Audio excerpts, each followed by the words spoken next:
एखाद्या व्यक्तीला जर का वारंवार एकच प्रकारची व्याधी होतीये पण त्या व्याधीचं निदान होत नाहीये, काही काही वेळेला काय होतं, त्रास होतो पण त्या त्रासाचं म्हणजे सोनोग्राफी करा तुम्ही, अगदी बऱ्याच गोष्टींमध्ये तुम्ही तपासण्या करून सुद्धा त्या रोगाचं निदान होत नाही, रोगच तुमचा डिटेक्ट होत नाही. काही वेळेला रोग डिटेक्ट होतो पण तो वारंवार होतो.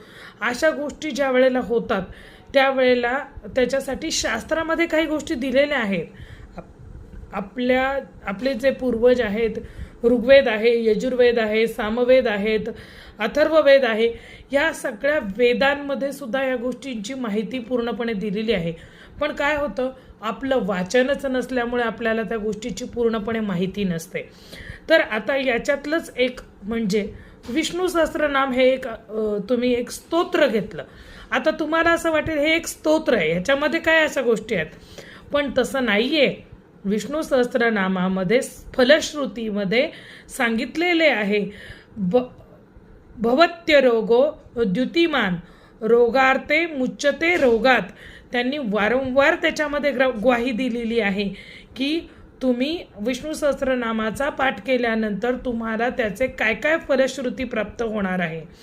त्यामुळे विष्णू सहस्त्रनामाचे जर का 100 किंवा 1000 किंवा 10,000 आवृत्त्या जर केल्या तर तुम्हाला जो काही रोग झालेला आहे त्या रोगातून निश्चित तुम्हाला त्याच्यामध्ये ही रोगातून मुक्तता प्राप्त होते, तुम्हाला तसे औषध प्राप्त होते आणि त्या पद्धतीने तुम्हाला त्या रोगातून बाहेर पडण्यासाठी मार्ग हे सापडत जातात. त्यामुळे कुठल्याही गोष्टीची सखोल माहिती घ्यावी आणि मग त्या पद्धतीने त्याच्यावरती त्या रोगावरती आपण मात करू शकतो. आता विष्णू सहस्त्रनामासारख्या स्तोत्राने सुद्धा आपण रोगावरती मातही करू शकतो.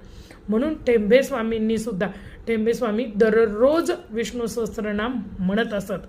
त्याचे फायदे त्यांच्या आयुष्यामध्ये काय काय झालेले आहेत हे त्यांचं तुम्ही जरा थोडं वाचन केलं तर तुम्हाला त्याच्यामध्ये सापडून जाईल. मी काही माझ्या मनाचं बोलत नाही. तर अशा पद्धतीने अजूनच मी तुम्हाला ह्याच्यामध्ये नक्कीच वेगवेगळी माहिती देण्याचा प्रयत्न करते, कारण सामान्य जनतेपर्यंत ही माहिती पोहोचत नाही, त्यामुळे लोक करत नाहीत. म्हणून मी या व्हिडिओमार्फत तुम्हाला माहिती देत आहे. माहिती कशी वाटली मला कमेंट बॉक्समध्ये जरूर कळवा आणि भेटूयात पुढच्या व्हिडिओमध्ये. जय भवानी, जय जगदंबा.